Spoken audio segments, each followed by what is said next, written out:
अब किसान जो हैं वो दिल्ली के बॉर्डर पर हैं, उनकी डिमांड्स कई सारे हैं। पहली डिमांड तो ये है कि आप ये कानून हटा दें, उन्हें काले कानून कहते हैं, वो हटा दें। इतने सारे हजारों किसान वहां पर हैं। आपकी सरकार ने कई टॉक्स किए, कई राउंड ऑफ टॉक्स किए, उन्हें न्योता दिया, बातचीत हो रही है, कई पॉलिसी डिसीजंस हुए हैं, कई ट्वीट्स जा चुके हैं, स्पीचेस हो चुके हैं, लेकिन आपकी पार्टी से कोई भी बॉर्डर पर नहीं गया हमदर्दी जताने के लिए। ऐसे क्यों लगता है कि आपकी पार्टी के लोग इनसेंसिटिव हैं? देखिए, हमारी पार्टी के किसान को लेकर इनसेंसिटिव होने का तो सवाल खड़ा ही नहीं होता। हमारे किसान धरना दे रहे हैं, प्रदर्शन दे रहे हैं, सचमुच केवल किसान होने के नाते मुझे ही पीड़ा नहीं है। मैंने देखा है हमारे प्रधानमंत्री जी को भी इसकी गहरी पीड़ा है। लेकिन प्रश्न यह खड़ा होता है कि जो तीनों यह बिल भारत की संसद द्वारा पास हुए हैं, कृषि संबंधित जो तीनों कानून बने हैं, वह किसानों के हित को, उनके हितों को ध्यान में रखकर बनाए गए। और बराबर जब से मोदी जी ने प्रधानमंत्री के रूप में जिम्मेदारी संभाली है, क्योंकि मैं कैबिनेट का एक सीनियर मोस्ट मेंबर होने के नाते मैं कह रहा हूं कि उनके साथ बराबर हर मुद्दों पर बातचीत करने का मुझे अवसर भी मिला है। मैंने देखा है कि किसानों को लेकर बराबर उन्होंने अपनी चिंता व्यक्त की है। और प्रारंभ से ही, और 2014 क्या, 2014 के पहले जब हम लोग कैंपेन के लिए जाते थे, चुनावी कैंपेन के लिए, उस समय भी कि इस देश के किसानों की हालत जब तक नहीं बदलेगी तब तक देश की हालत नहीं बदल सकती है। भारत को यदि धनवान भारत बनाना है तो भारत के किसानों को भी धनवान हमको बनाना होगा, यानी उनकी आमदनी को हमको बढ़ाना होगा। यह हमारे प्रधानमंत्री की सोच रही है और प्रारंभ से उनके द्वारा यह कोशिश की जा रही है। अब इसे मिनिमम सपोर्ट प्राइस का जहां तक सवाल है, आप पिछली सरकारों ने भी मिनिमम सपोर्ट प्राइस हर वर्ष बढ़ाई है, कभी नहीं बढ़ाई है, लेकिन आप देखिए उस रेशियो में हमारे प्रधानमंत्री ने कितनी बढ़ाई है। मिनिमम सपोर्ट प्राइस पर जितनी परचेज पहले होती थी और अब कितनी हो रही है, कितने सारे आइटम्स की हो रही है, आंकड़े उठाकर देखिए तो पूरी तरह से बात साफ हो जाएगी। पर एमएसपी को लेकर आप स्टेटमेंट, आप उसमें पॉलिसी में लाते क्यों नहीं है? लिख लीजिए कि एमएसपी नहीं हटाया जाएगा, इट्स नॉट देयर। नहीं, बार बार प्रधानमंत्री कह रहे हैं, पहले भी कहीं एमएसपी था नहीं, पर अब जब नहीं वहम आ गया है तो फिर जब कोई व्यवस्था, मैंने पहले ऐसा था ही नहीं, व्यवस्था चली आ रही थी। और आज भी प्रधानमंत्री कह रहे हैं, हम सब सारे लोग बोल रहे हैं, तो हम अपने ऐसे वचन से मुकर कैसे जाएंगे?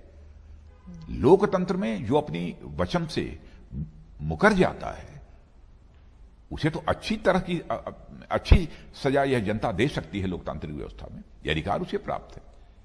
जो हम कह रहे हैं उस वचन को पूरा करेंगे और आगे बढ़कर पूरा करेंगे। और तीनों कानूनों के माध्यम से यह पूरी कोशिश की गई है कि किसानों की आमदनी 2 गुना, 2.5 गुना, 3 गुना, जितनी अधिक से अधिक हो सके बढ़े। हां, जैसा मैंने पहले कहा कि किसान धरने पे बैठे हैं, सचमुच हम जैसे लोगों को भी वेदना है। आप उत्तर प्रदेश के भी किसानों से पूछिए। मैं मुख्यमंत्री जब था तो उस समय भी बड़ी हुजूम, टिकैत साहब के साथ भी हमारे पास मैं लखनऊ में गए हुए थे। मैंने उनका स्वागत किया, अगवानी की, उनसे बातचीत की, समस्या का समाधान निकला था। आज भी हम चाहते हैं कि समस्या का समाधान निकले। हमारे कृषि मंत्री से नरेंद्र सिंह तोमर और उनके साथ हमारे वाणिज्य मंत्री श्री पीयूष गोयल, ये सब सारे लोग बैठे हैं, सारे अधिकारी बैठे हैं, बातचीत चल रही है। हमारा तो अपने किसान भाइयों को एक सुझाव होगा कि हर एक्ट के हर क्लाज पर तार्किक एक बहस होनी चाहिए, तर्कों के साथ। और जहां पर यह लगेगा कि यह किसानों के हितों के प्रतिकूल है, उसके खिलाफ है, तो जो भी आवश्यक होगा हमारी सरकार करेगी। मैं यकीन दिलाना चाहता हूं, जैसा मैं प्रधानमंत्री की मंशा को जानता हूं जी, किसानों के हितों के ऊपर हम किसी भी सूरत में चोट नहीं पहुंचने देंगे। मैं यह बात दिल की गहराइयों से कह रहा हूं। पर ऐसे लगता है अब ये तर्क वितर्क से आगे बढ़ चुका है, क्योंकि किसान अड़ गए हैं कि अब या तो हटेगा ये कानून या मतलब जब तक हटेगा नहीं हम नहीं हटेंगे। यहां बातचीत हो रही है और मैं समझता हूं कि कुछ न कुछ समाधान उसका निकलेगा, यह मेरा विश्वास और भरोसा है। और मैं हाथ जोड़कर अपने किसान भाइयों से विनम्र अनुरोध करना चाहता हूं कि इस बिल को मैंने भी स्वयं देखा है, कृषि मंत्री भी रह चुका हूं और कृषि जगत की बहुत सारी समस्याओं से मैं अच्छी तरह वाकिफ भी हूं। इसलिए मैं कह सकता हूं कि यह किसानों के हित में है। एक बार कम से कम 2 साल तक एक प्रयोग करके आप देखें तो कि यह तीनों जो कानून कृषि संबंधित हैं वह किसानों के लिए कितने उपयोगी हैं, देखें तो उसके बाद आपके साथ बैठने को हम लोग तैयार हैं। आप बैठिए, आप जहां जहां कहेंगे आवश्यक संशोधन करने के लिए हमारी सरकार तैयार है। और आज भी हमारे किसान भाई बैठे हैं, किसी एक्सपर्ट को बैठाना चाहते हैं एक्सपर्ट को बैठा लें, सरकार के साथ बातचीत हो और बातचीत के द्वारा यदि यह निकलता है कि नहीं इन कानूनों को फला क्लाज में संशोधन करने की आवश्यकता है तो उसके लिए भी हमारी सरकार तैयार है। हम पूरी तरह से फ्लेक्सिबल हैं। हम केवल सरकार के लिए सरकार नहीं चला रहे हैं, हम देश के लिए, गरीब के लिए, देश के किसानों के लिए, देश की जनता के लिए सरकार चला रहे हैं। हम ऐसा कोई काम नहीं करेंगे जी जो हमारे देश की जनता के हितों के प्रतिकूल हो, उसका खिलाफ हो।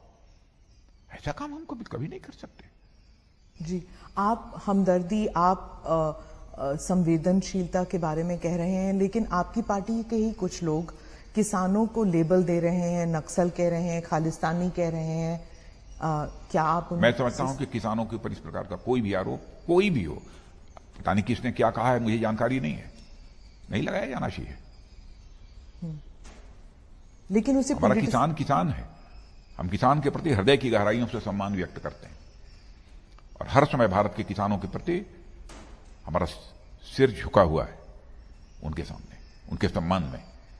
वो हमारे अन्नदाता हैं और जब भी आर्थिक संकट का दौर इस देश में आया है तो देश की अर्थव्यवस्था को संभालने का काम यदि किसी ने किया है तो इस देश के किसानों ने किया है। लेकिन इकोनॉमिक रिसेशन का दौर, आर्थिक मंदी का दौर आया है, उस समय भी आप अर्थशास्त्रियों से बातचीत करिए, वो इस बात की जानकारी आपको देंगे। तो सचमुच हमारे देश की अर्थव्यवस्था की ताकत है हमारा किसान, कृषि, यह रीढ़ है। राष्ट्रीय स्वाभिमान की रक्षा के लिए सिख भाइयों ने जितना बड़ा बलिदान दिया है उसे भारत कभी भूल नहीं सकता, कभी नहीं भूल सकता।